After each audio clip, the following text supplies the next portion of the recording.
Welcome to the CBS Radio Mystery Theater Archives, the only YouTube channel which has the original classic episodes of the CBS Radio Mystery Theater in order with no ads. Thank you for listening, and now, enjoy the show.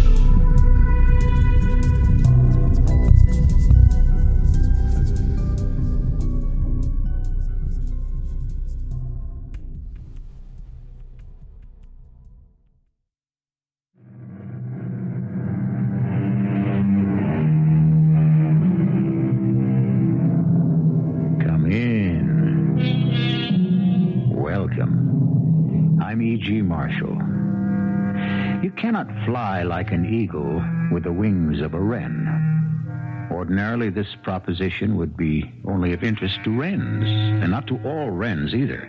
Just those tiny, puny birds who have an eagle's mentality. Well, fate plays her ironic little jokes on us all, doesn't she?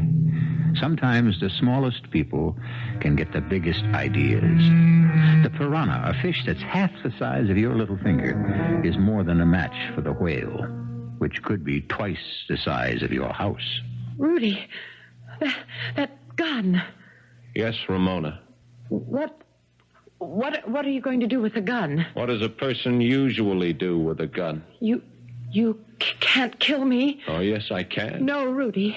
No, it won't work. But it has worked. I can kill you and get away with it.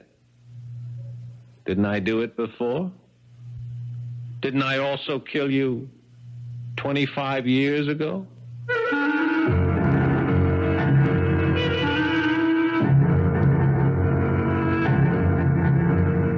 Our mystery drama, How to Kill Rudy, was written especially for the Mystery Theater by Sam Dann and stars Paul Hecht. It is sponsored in part by Buick Motor Division and Anheuser-Busch Incorporated, Brewers of Budweiser. I'll be back shortly with Act One. The nutritionist will say, you are what you eat. There may be some validity to that, but isn't it also true that you are what you read? The ideas, the principles that govern your life, where did they come from? Did you just create them out of nothing? Or did you read about them somewhere? So many books do not end on the last page. They go on and on forever and ever. Hello, Rudy. Good morning, Lieutenant Foster. Well, now, if you're going to call me Lieutenant Foster, I'll have to call you Mr. Slaymaker, huh? I thought we'd become friends by now. Joe and Rudy. I appreciate your efforts to help me, but Oh, come on, Rudy. You'll feel better after you tell us. why can't we just leave things the way they are? I killed them. I admit I killed them. I'm willing to pay for killing them. Meanwhile, there are plenty of other crimes you could be concerned with. Okay, Rudy. It's one of those mornings. I can see that. I'll drop by after lunch. Hey, anything I can bring you? Oh, yeah. There's a new book out by Mace Hacker. Sure. Yeah, he writes the best murder mysteries in the world. Don't you read them? No. Tell you the truth, after a hard day's homicide, my taste runs to Stendhal and de Maupassant. Yeah, well, that's too bad. Mace Hacker is truly a giant of literature. This is the last book. It's been published posthumously. I'll pick up the book for you, Rudy. I could also bring you some of the critical essays of Anatole France. No, thank you. I prefer Mace Hacker. I saw that, Lieutenant. I saw that patronizing smile.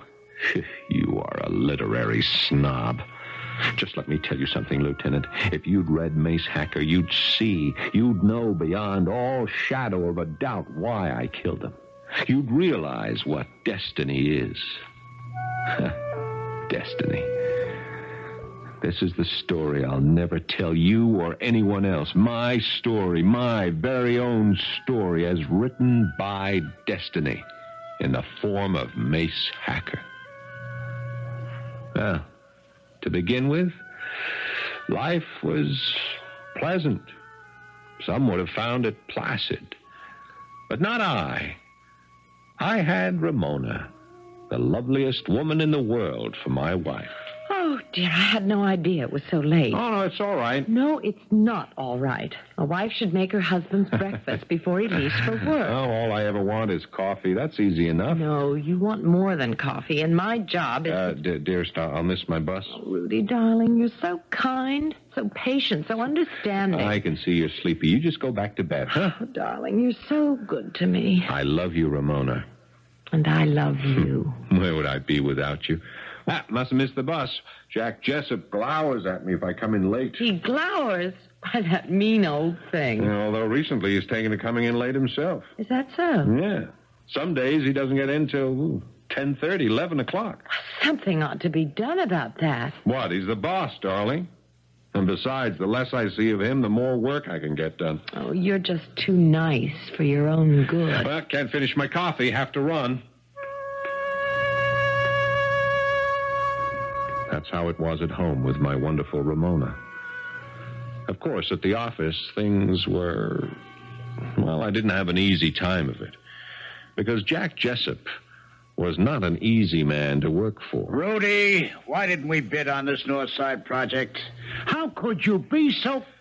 I mean, the biggest job in town, we didn't even... Jack. I don't want to hear any excuses now. Jack, look, The fact of the matter is you're losing your grip. if you read the morning paper... Oh, yes. What else are we missing out on? Did you look at the paper? Oh, for crying out loud, I'm sitting here talking business. You're shoving a newspaper at me. What do I care who murdered whom? The North Side project is on the front page. Yeah, sure. It's making history. What are we getting out of it? We're getting out of it with our lives. It's bankrupt. It's what? It folded. All the contractors are stuck. Now, let me see that.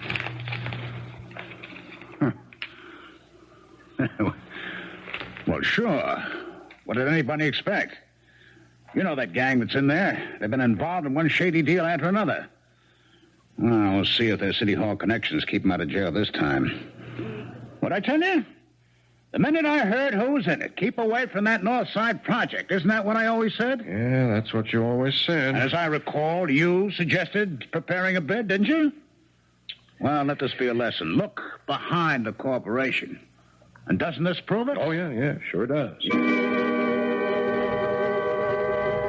That's Jack Jessup, owner of Jessup and Company Electrical Contractors, a most difficult man to work for. But these days, a job is a job. Why do you put up with him, darling? Oh, I have a rather pacific temperament, as you know, Ramona. Oh, but still, darling. Besides, I understand him. You see, he was an all-American football player at college. He was a hero, a celebrated man of importance. Afterward, well, there are what are known as triumphs of the flesh. Triumphs of the flesh. What an odd phrase. Wherever did you get it? I read it somewhere. Oh, and I know where. Mace Hacker. Yeah, I know it's fashionable to make fun of Mace Hacker, but his insights... Yes, dear. We were discussing... Triumphs of the flesh. Yeah. Well, these were the triumphs Jack Jessup knew very well. He graduated, grew older, and then, well, the body no longer ruled supreme. He went into his father-in-law's business, an enterprise he simply cannot understand. You do all the work. Well, yeah, he knows that, and resents it. You should be told in no uncertain terms. It doesn't matter, darling. Believe me, it doesn't matter. And it didn't. I was happy. I didn't mind my job. It was just an interlude. The important part of my life was the time I spent with Ramona and reading Mace Hacker. Hacker is, without a doubt, the most prolific writer in the world. A new novel comes out almost every month, and each one is better than the last. Why, I asked myself, am I so enthralled by Mace Hacker? Look, I do have taste, and he deals in sex, violence. Well, so does Shakespeare, for that matter. But Mace Hacker, well, his language is so explicit. Nothing is left to your imagination. It was a mystery. Until one evening, I found the answer. I was rereading an old Mace Hacker, and suddenly Ramona. What is it, Rudy? Do you remember reading about the man who murdered those 3 women? Darling, why do you bring up such a gruesome subject? What was his name? Well, I'm sure I don't remember. His name was George, wasn't it? Yes, it was George. Yeah. And the 3 girls. One was Felicia, the other was Prudence, and the third was Charity. Very good. So you remember, too. No, I don't remember. How could I remember? It was in the papers. Only last month. Yeah. This crime, this triple murder, it came to light last month, correct? Yes. Yeah. This is an old Mace Hacker novel, published 7 years ago. The murders are described here minutely. Well, a story of a man who murders 3 women. What's so special about that? It tells exactly how he murdered the women, why he murdered them, and their names. There must be an explanation. Ramona, darling, he predicted these murders some 7 years ago. It's uncanny. I'll say it again. There must be an explanation. There was. And I found it. Everything Mace Hacker wrote happened years afterward, years after a particular book was published and forgotten. I checked through all my old Mace Hackers. I went back almost 20 years. And sure enough, all of them had come true. And all the murderers and all the victims had the exact same first names as they bore in the Mace Hacker story. It was a fantastic discovery. Somehow, Mace Hacker could foretell the future.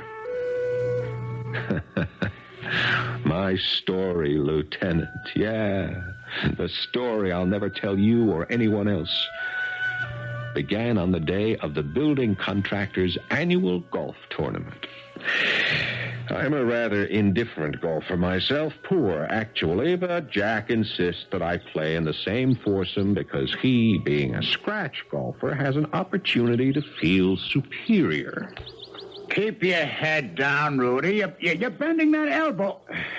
Don't sway. Well, what do you expect? In the rough again. Listen, you were lucky you hit the ball at all. Well, fellas, we may as well help Rudy find his ball.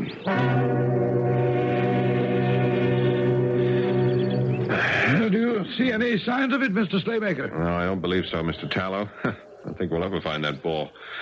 I'll put a new one in play. I'm just slowing up the game. Oh, I'm in no hurry. It's such a lovely day, I'd rather sit under a tree, like this one here, and just read. Yeah, so would I. As a matter of fact, I wish I could sneak back to the locker room and get my favorite book. Oh, what's that? The latest Mace Hacker mystery. Triumphs of the Flesh. Hey, that's fantastic. Why, are you a Mace Hacker fan? Oh, from way back. I've read all 140 Mace Hacker mysteries. 141? No, I think you're mistaken, Mr. Tallow. Oh, no, I'm sure I'm quite right. If you read your jacket on the latest Mace Hacker book, it says the 140th greatest... Oh, I know it says that, but it happens to be wrong. You see, this particular publisher has brought out 140. Yeah, but that's his only publisher. No.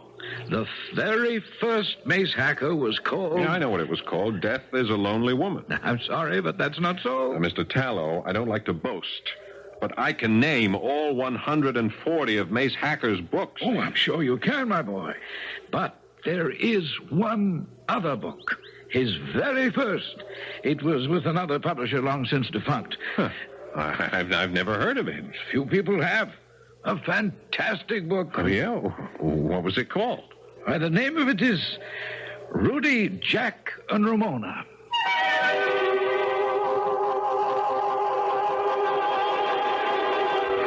All right, here we have Mr. Rudy Slaymaker, a dedicated fan of mystery writer Mace Hacker.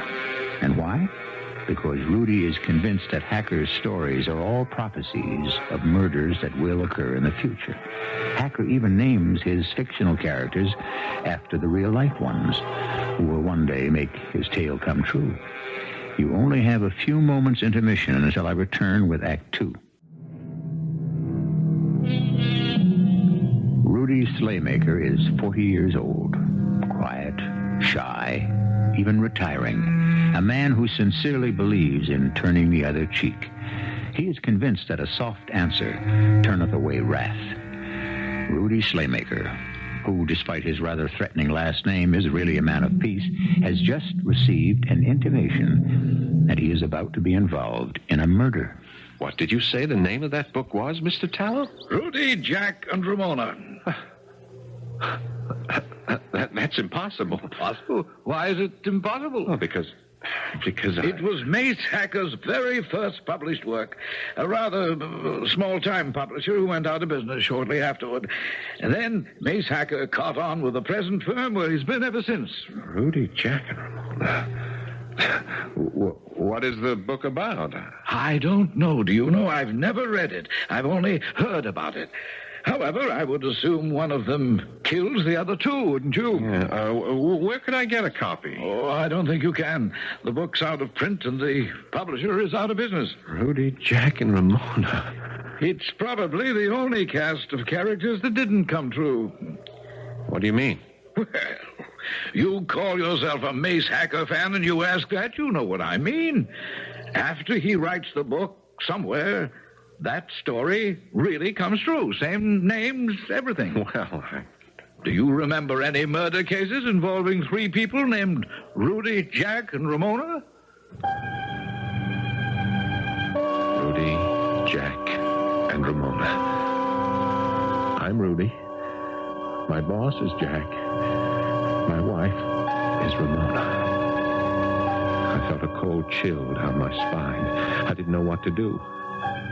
One of us was a killer.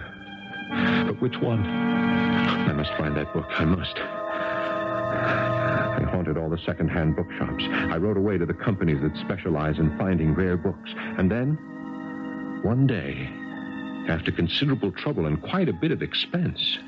Darling, there's a package for you. Oh, what's in it? I didn't open it. I think it's a book. A book. The return address reads, Bookfinders Incorporated. Oh, yeah. Let me see that. I grabbed the package, ran into my den, closed the door behind me, and tore away the wrapping paper. And there it was. The book. A book that was almost 25 years old. Rudy, Jack, and Ramona. A murder mystery by Mace Hacker, the very first Mace Hacker ever written. I sat down, turned to the first page, and began to read. Rudy was boiling water for his coffee when Ramona walked into the kitchen. Oh, dear, I had no idea it was so late. It's all right. No, it's not all right. A wife should make her husband's breakfast. All I ever want is coffee. No, you want more than coffee. And it's my job to... Dearest, I'll miss my bus. My blood froze. I looked at the printed page. That was the dialogue. Those were the actual words that passed between Ramona and me on any given morning. And here, Mace Hacker had written it all down 25 years ago. Why, that would have been 12 years before Ramona and I were even married. I closed the book. I was afraid to go on. What would be on the next page? I didn't want to find out. I didn't want to know. But that was a resolve I could never keep. Never. And so I turned the page. The dialogue was still familiar. Mustn't miss the bus. Jack glowers at me if I come in late. He glowers? Why, that mean old thing. Although recently he's taken to coming in late himself. Oh, you're just too nice for your own good, darling. Can't even finish my coffee. Have to run. There the page came to an end. What would I find on the next page? I took a deep breath and turned. Ramona watched him hurry down the street to the corner bus stop. He and the bus arrived simultaneously. He stepped on board and was gone. She smiled. Her hand strayed to the telephone. She lifted it and began to dial.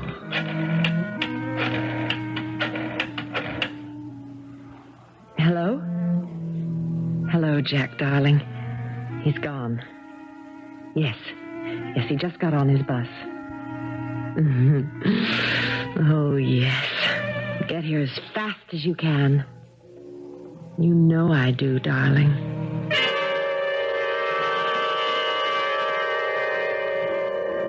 I let the book fall to the floor. I couldn't believe my eyes. I could not accept what I had just seen in black and white. Ramona. My Ramona. It couldn't be true. It couldn't. I picked up the book again. I had to read that scene between the two of them, the scene I knew would have to begin on the next page. She knew it would take him no more than 10 minutes to arrive at the apartment. She sat calmly, quietly, controlling her excitement. Finally, the doorbell rang. She raced across the room, threw the door open. I wish we could go away, Ramona, darling. I want that more than anything in the whole world. Yes, I know. So do I, but how would we live? Loretta's father would fire me in a minute. I know. And I'm content with what we can have, even if it's only a stolen hour. You know, I didn't know you'd turn out to be like this. Like what? Soft, sweet, understanding. Jack, what are we going to do?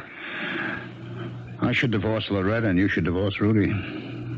Rudy should marry Loretta and I should marry you. Yes. Loretta and Rudy are made for each other. Two sticks in the mud who don't like to do anything, go anywhere. But that can't happen, darling. Yes, I know. And you should be returning to the office. Yeah, I know. Rudy talks about it sometimes. He says he covers for you when your father-in-law happens to drop by. Your father-in-law gets very upset when you're not around. Yes, I'm aware of that. But I hate to go to that office. You know something, Rudy scares me. He scares you? I give him a hard time. But it's only in self-defense. It's just he knows so much about the contracting business and I know so little. I couldn't care less. Listen, maybe we should get divorced and you and I Rudy could go. would never give me a divorce. He doesn't believe in it. Besides, darling, you're absolutely unfit for any work at all. In 6 months, you'd hate yourself and you'd hate me. Yes, I guess you're right. What we have now Isn't enough. But it's better than nothing. Now, darling, you better get back to the office.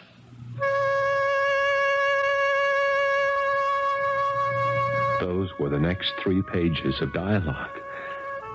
Is that the way things had been going when I was out of the house? I refused to believe it. I hid the book in my desk, and I went into the dining room. Ramona had just started serving our dinner. I made you those Brussels sprouts you like so much, darling. Oh, yeah. Is something wrong? What? Oh, what should be wrong? Well, I don't know, darling. It just seems to me that you're No, I'm fine. I'm all right. You seem very upset, very nervous. I'm not aware of it. Did you have a hard day? No, harder than usual. Was Jack Jessup troublesome again? Jack Jessup? Honestly, Rudy, darling, you're not yourself tonight. What's bothering you? What was I going to tell her? Yes, I was determined to get to the bottom of this thing. So I decided that tomorrow morning after I got on the bus, I would just get off a few blocks away and come back and catch them. So that's exactly what I did. I boarded the bus, got off after it turned the corner, waited about half an hour, and I went back to the apartment.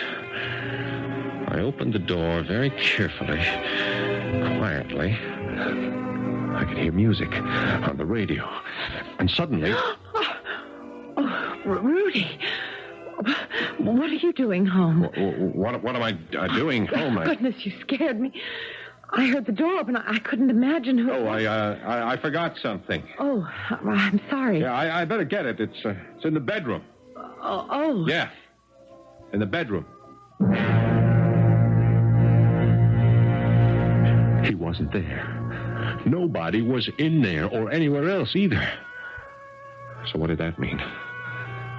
It meant Miss Hacker was wrong. That Jack Jessup wasn't coming here mornings after I left. But my relief was short-lived. That night, I finally got all my courage together and got out the book. This time I was determined to read it through. If he was seeing her here at the house, I had to find out. But why hadn't I caught them at it? I soon got the answer. According to the book, when Rudy left that morning, Ramona had a premonition. She couldn't explain it, but she was a woman who lived by the psyche, and so she refused to ignore it. She dialed Jack's number once again. Jack, darling, yes, he just left, but don't come here. No, please, don't come here. Yes, my darling, I want to see you more than anything in the world, but I have this feeling, this terrible feeling. No, meet me for lunch. Yes, the usual place. Yes, darling, at 12.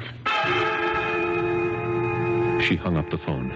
She knew something was wrong, terribly wrong, something that could destroy all of them. But she couldn't put her finger on it. At 12 o'clock, she arrived at the little East Side restaurant where they had spent so many happy hours. Darling, what's wrong? It's Rudy. What about Rudy? He knows, Jack. He knows? How much does he know? He knows about us, and he knows everything. Are you sure? I had this premonition. I can't account for it, but I can't disregard it either. I told you not to come. Well, a half hour after he left, he came back. He what? He came back to the apartment. Why? He said he'd forgotten something. Well, maybe he did. No, Jack. No, you know he didn't. He came back expecting to find us together. Huh. Well, what are we going to do? We'll have to stop seeing each other. Oh, no, we can't. For a while. Not now, we can't. Loretta's going out to the coast to spend a few weeks with her aunt. I planned for us to use that time. No, darling. But Rudy suspects, and I can't let Rudy come between us. But Rudy exists. I'll kill him first. No, don't say that. It wouldn't solve the problem. Loretta would be alive. You wouldn't be able to marry me. There's got to be some way to kill Rudy. Some safe, foolproof way. There probably is. But the problem is to find it. Just like that. Just as cold-blooded as that. There's got to be a way to kill Rudy. A safe, foolproof way. That's how Mace Hacker has them talking in his book. And here I am, reading all this in a 25-year-old detective novel as if it's all happening to some fictional character. But it's going to happen to me. I'm Rudy. And Ramona is Ramona, my wife. And Jack is Jack Jessup, my boss.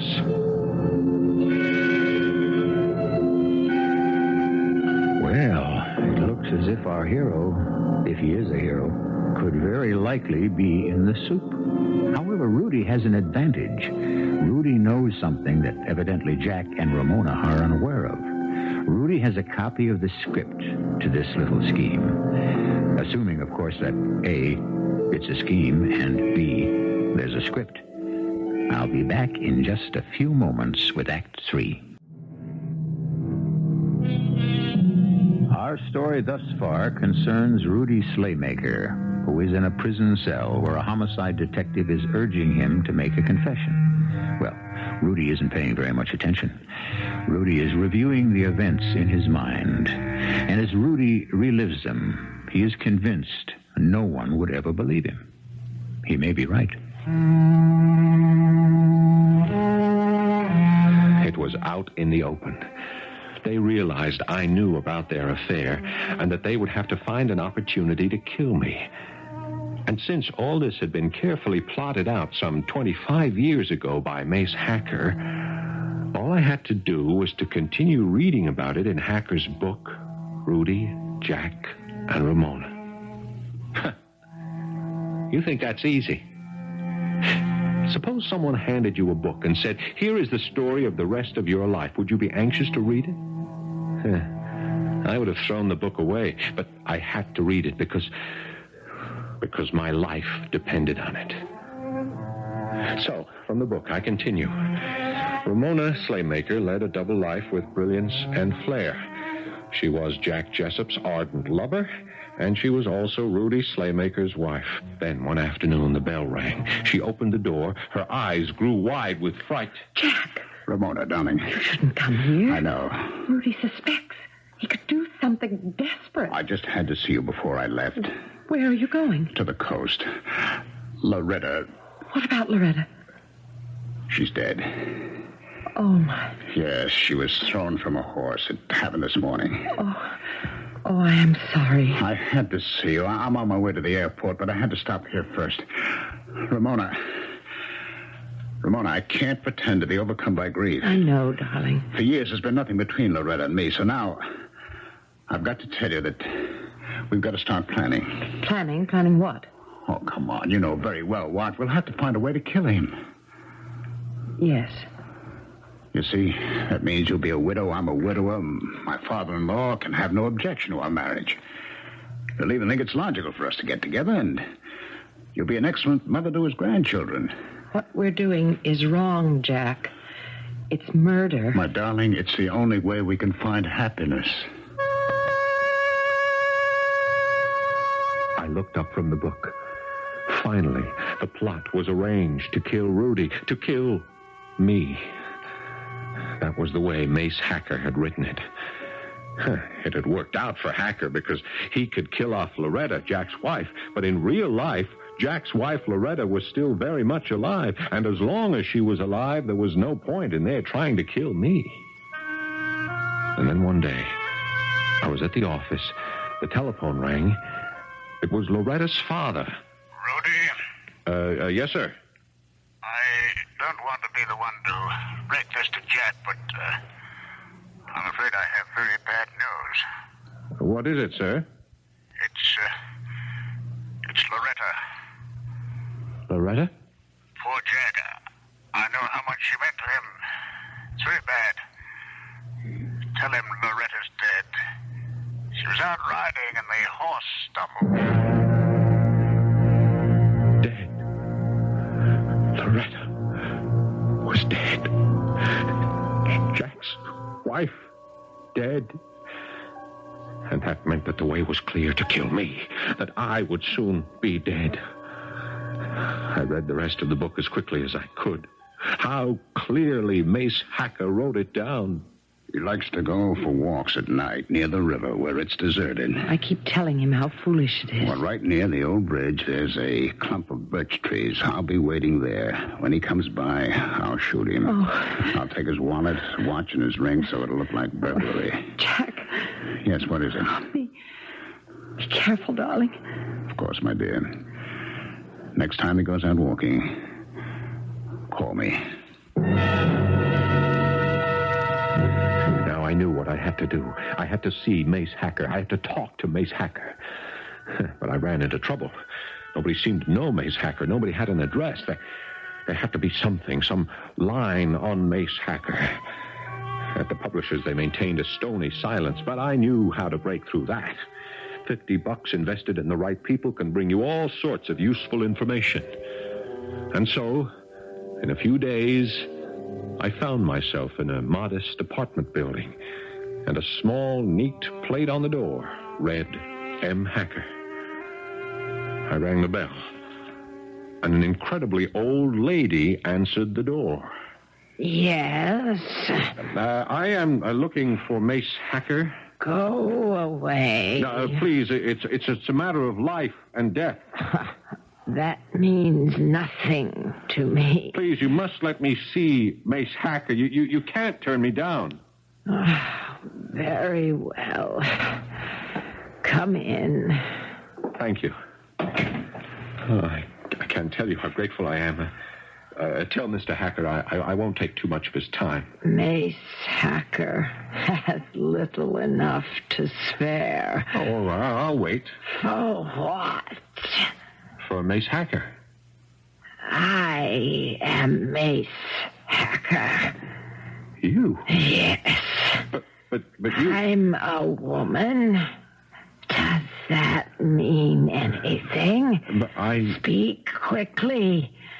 I have no time to waste. All right. Tell me, who is Mace Hacker? I am Mace Hacker. No, but who are you? I mean, do you have the gift of prophecy? I have a gift. I don't know what it is.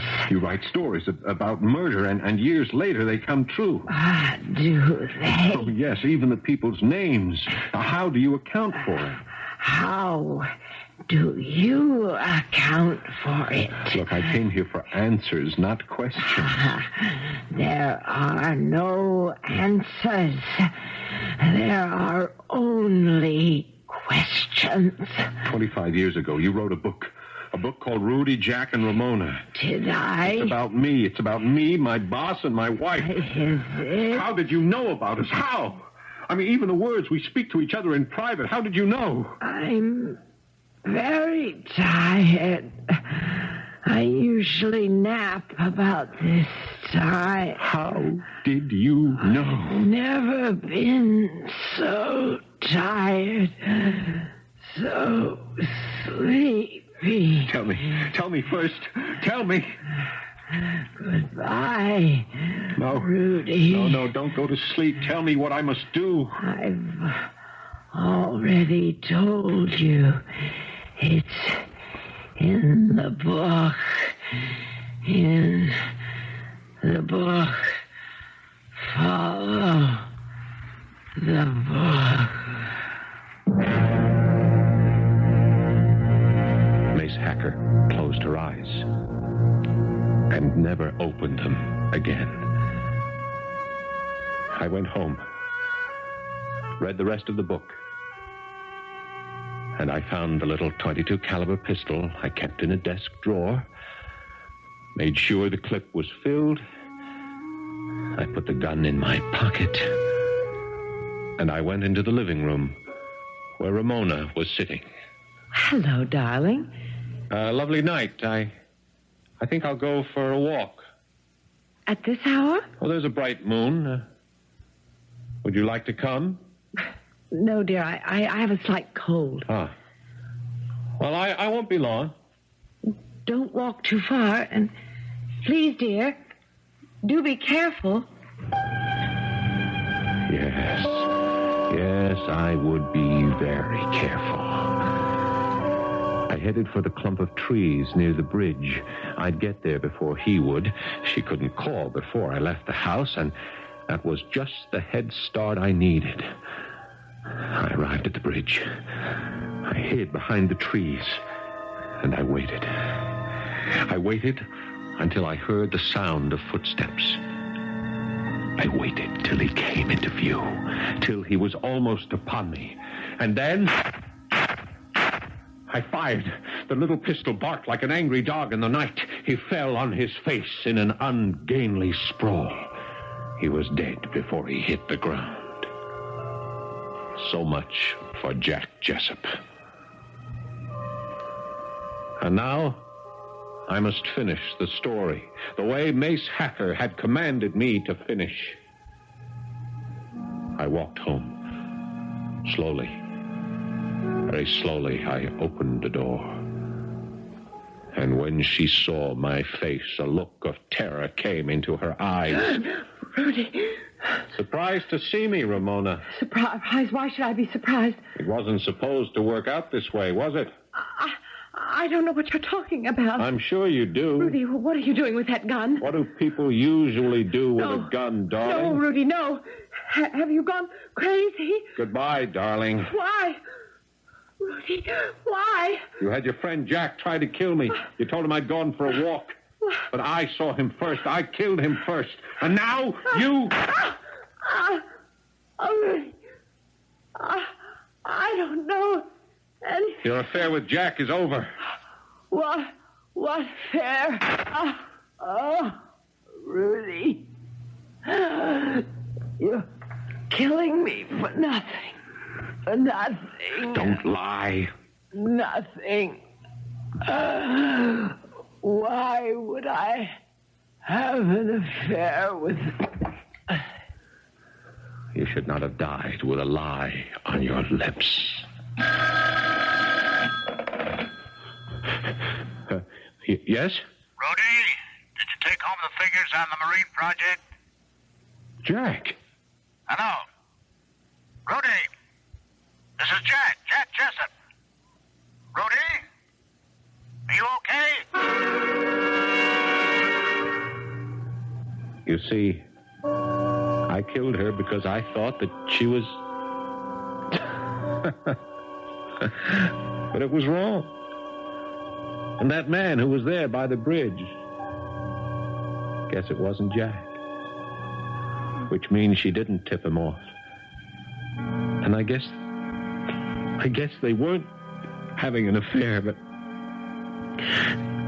according to Mace Hacker... Rudy, you ready to make a statement? Lieutenant, you'd never believe me. Oh, you'll be surprised some of the stories I hear. You never heard a story like this one.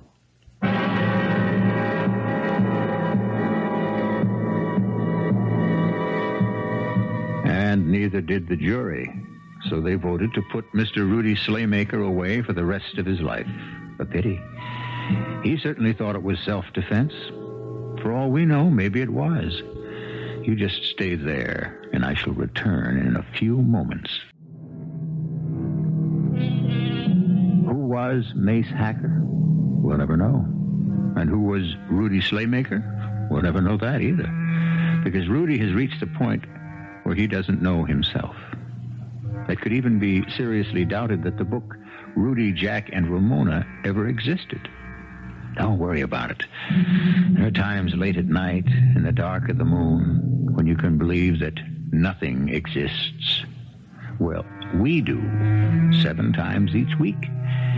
Our cast included Paul Hecht, Patricia Elliot, Ian Martin, and Ralph Bell. The entire production was under the direction of Hyman Brown.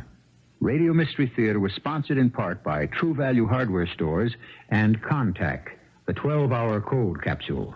This is E.G. Marshall inviting you to return to our Mystery Theater for another adventure in the macabre.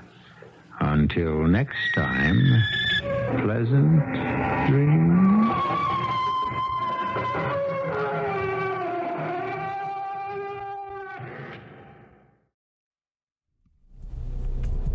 Enjoyed this episode of CBS Radio Mystery Theater.